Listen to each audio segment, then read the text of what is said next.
Hi, this is Sam with the RG Reviews, and tonight I'm bringing you a WASR-10 AK-47 or AKM, imported by Century Arms International and manufactured in Romania. Of course, this has the 15 U.S. compliant parts to be allowed to be imported. I'll touch on that a little later.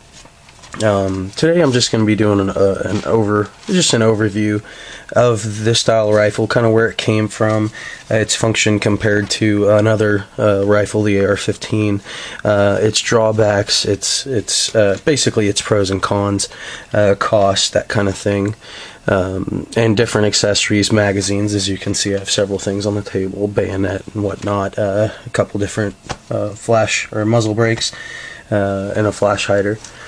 But let's get into this. The AK-47, or the AK-47 style rifle, it was made by Mikhail Kalashnikov, or excuse me, designed by Mikhail Kalashnikov. There's actually several people that were involved in the production of the AK.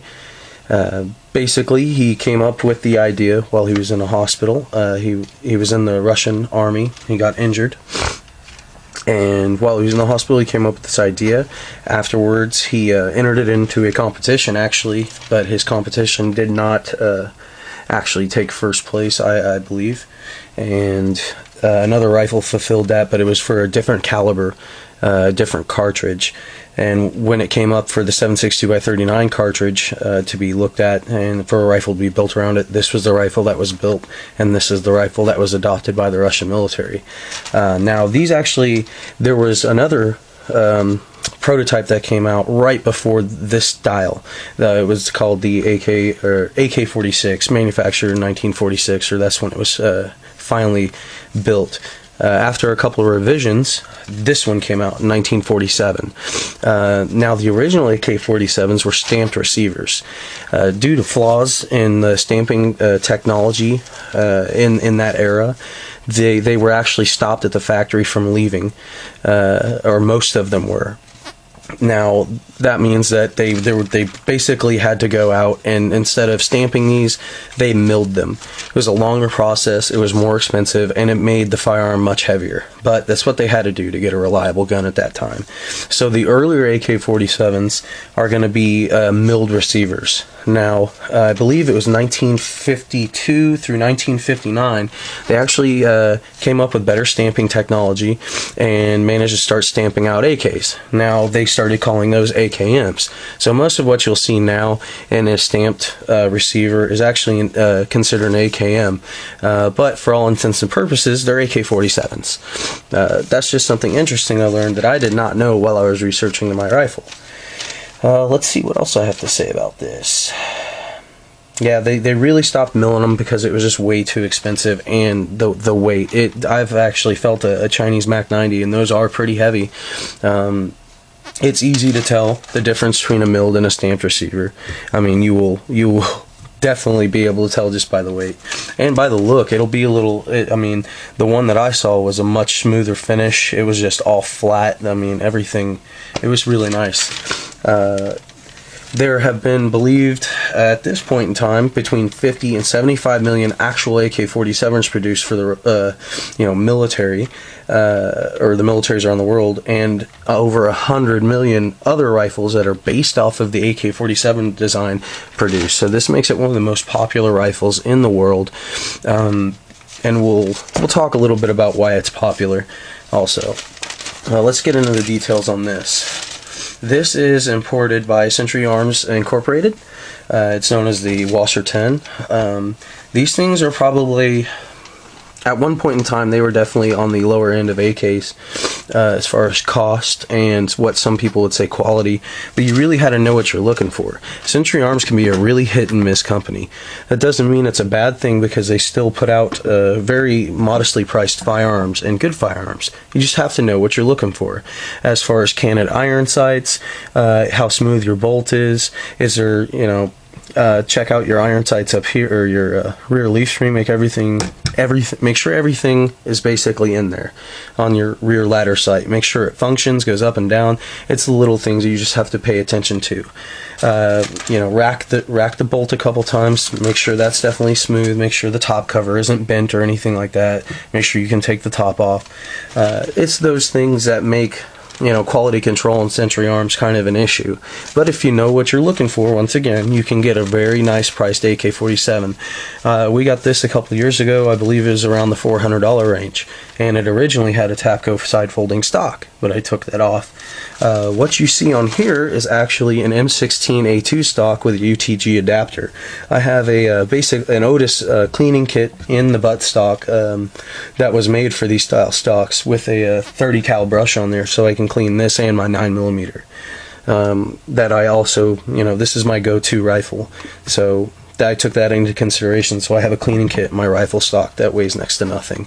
The stock also makes the length of pull a lot better for me. The smaller AK stock, although that I really like them, I just like to have an extra little bit of length on there. It helps reduce recoil a little bit too, which I really like. Your AK stock would come out and come down at a slight angle. This takes a very large drop in angle, and then you're really shooting from a lower position, so it does make the feel a little bit different. This also has a Galil style foregrip.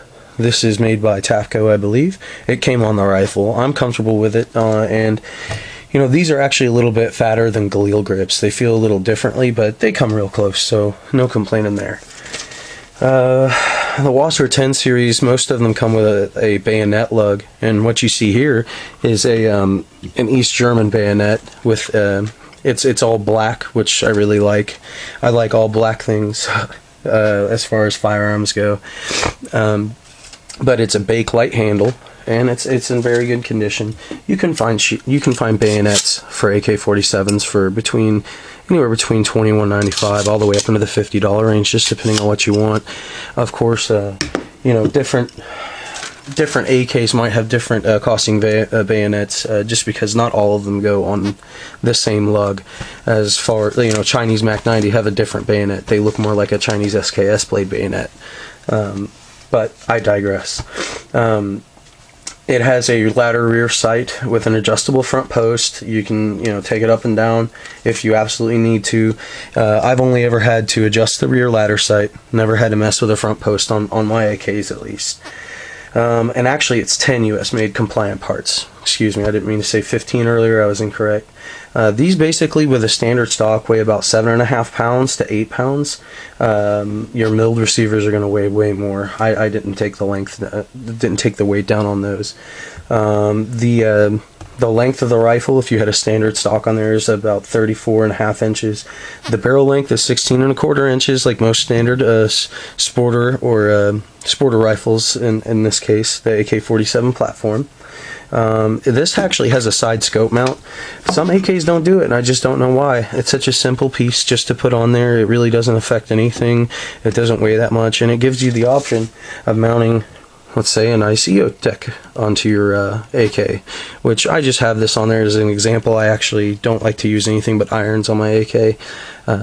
For one thing, once you start mounting optics on this, it gets very heavy, and sometimes if you don't have a raised rail system like this is a standard just over the top cover rail system.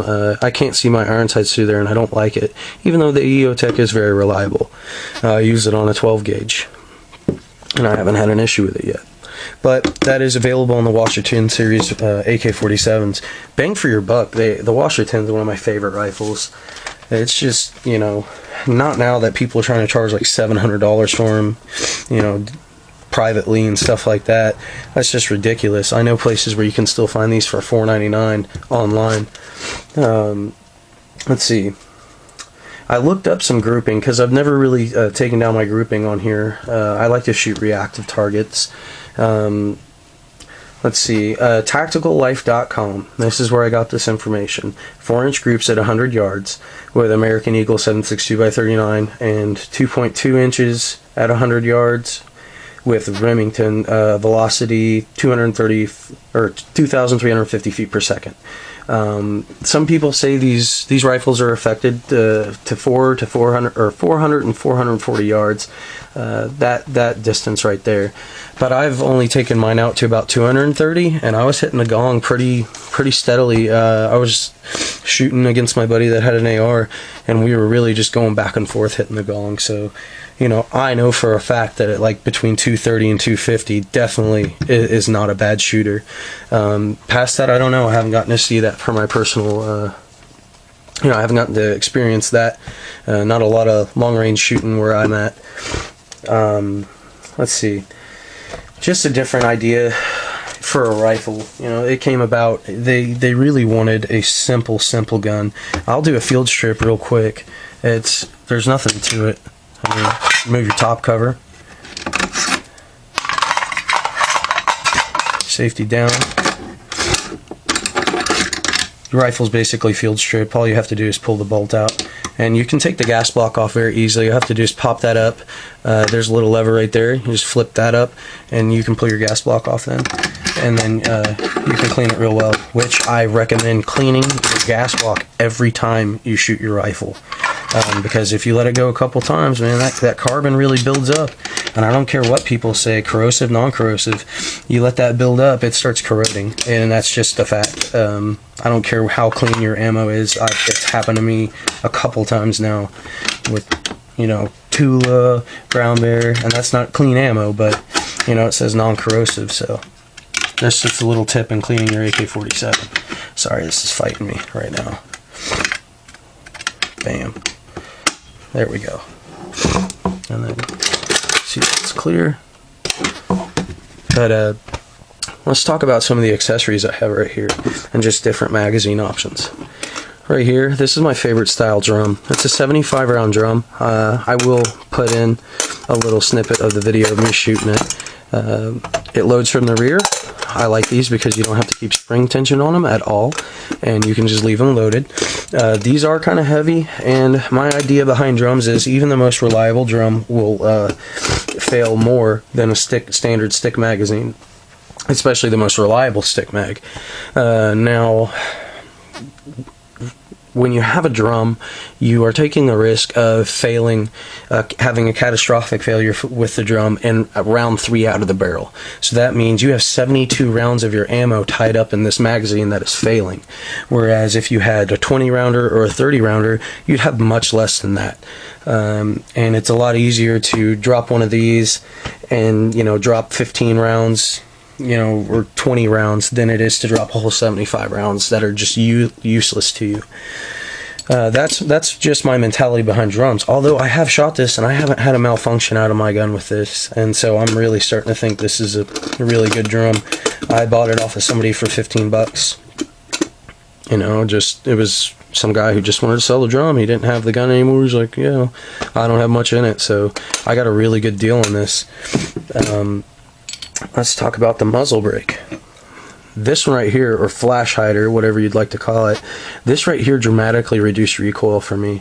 But unfortunately, it's very heavy, and it makes my gun very long, and I just don't like that. I want to have a shorter rifle. I'll deal with the recoil. What's on it right now is just a standard slant muzzle brake. Works pretty well. It's not bad. This right here is a UTG adapter, or a UTG Picatinny mount, basically, that you can put. This would go between your gas block right there, basically hang off your rifle like that, so you could attach a light, a laser, or, you know, a bipod if you wanted to. I've put a grip pod on my rifle one time with the stock like this, with the drum in, and man, it was really cool to mount it. It was a lot of fun. Most of these come with cleaning rods. Some of them aren't nowadays. I don't know why, but AK cleaning rods are getting a little harder to get, and I've messed around with a couple of aftermarket ones, non-military surplus, and they're not very awesome, some of them. If you find some good ones, please let me know. This is also not the standard AK-47 pistol grip.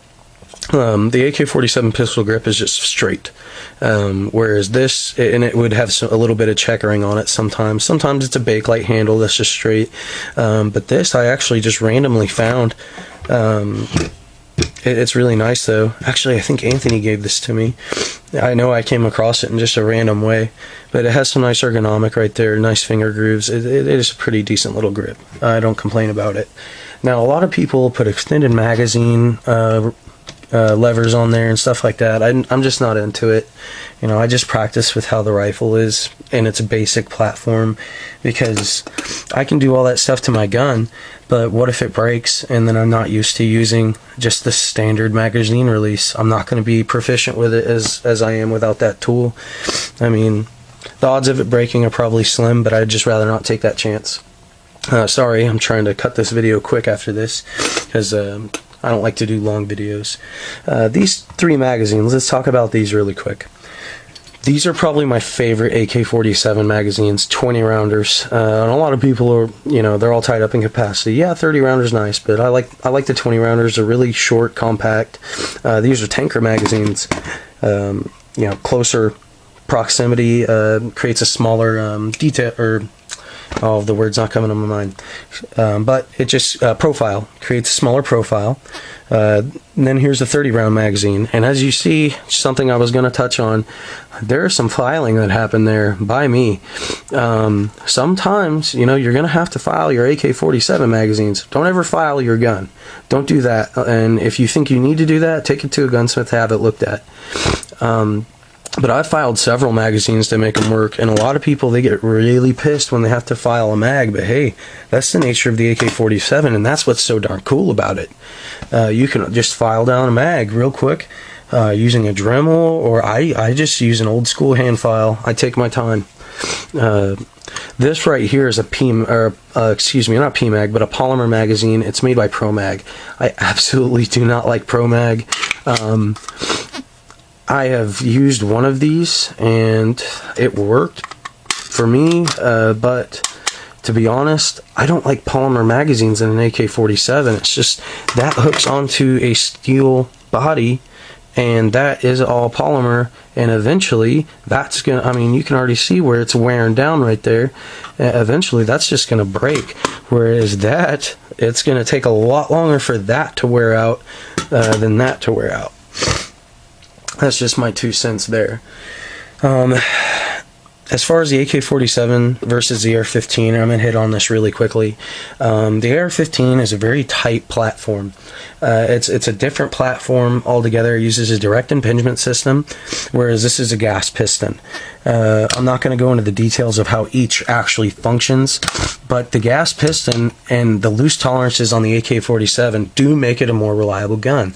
But you're making sacrifices in weight, magazine, how heavy magazines weigh. You know, you're making, and the recoil is different too. Your ergonomics are different too. The way you operate the gun might be a little slower for some people. But the training to take an AR-15 all the way apart, and the training to take this all the way apart and actually maintain the rifle, this requires less. That's why you see 10-year-olds in Africa and, you know, running around with these things, unfortunately, or 14-year-olds, or, you know, that's just a bad situation altogether. But that's why you see this gun being used all over the place, and they are dirt cheap. They're reliable, they're dirt cheap to make, and pretty much anybody can learn how to use them. The AR-15 is a little different. The AR-15 is more precise. It's more accurate. It is more accurate. I don't care what people say. It is. When you're talking about precision accuracy, the AR-15 has it compared to the AK. Now, and you're talking about ammo that weighs a lot less, magazines that weigh a lot less, a rifle that is more compact, a rifle with a little more options. It's easier to change around. It's easier to do what you want with. You know, and you can even get into an AR-10, but of course you're stepping into the weight range of a 30 cal rifle. But those are just a couple of the differences between the AR-15 and the AK-47. The AR-15 is really smooth to operate. You never really have to take your strong hand off the firearm. With this, you don't necessarily either, but you have to work around the rifle more, where the AR-15, everything is exactly where you need it to be already. So as far as ergonomics, it's probably going to take a lot less training for the AR-15. But as far as, maintaining your rifle, dealing with malfunctions, that kind of thing, the AR-15 is probably going to be a little harder to get used to than the AK. I don't think I've ever had a round get stuck in the tube on this, and I don't think I've ever had a jam that wasn't just like a stupid extraction jam where it bounced off the top cover and came down in a weird way, and that I didn't just empty very quickly. I have had magazines fail that caused repetitive jams, but since then those magazines have been filed and fixed. And that's how easy it is to fix an AK-47 mag, just a little bit of attention. Now, these mags, probably, I think you can get them in like the between $12 to $15 range right now. The Pro mags are probably like $10 each. The drums, these things are expensive. Anywhere from $100 to $250 sometimes, depending on where you're at. What the market's like. The AK-47 round is a 30 caliber round, and it's a hard hitter. It's pretty nice. There has been some steel core made, and that, I believe, that's extra penetration kind of stuff. And if you have some of that, hold on to it, don't shoot it.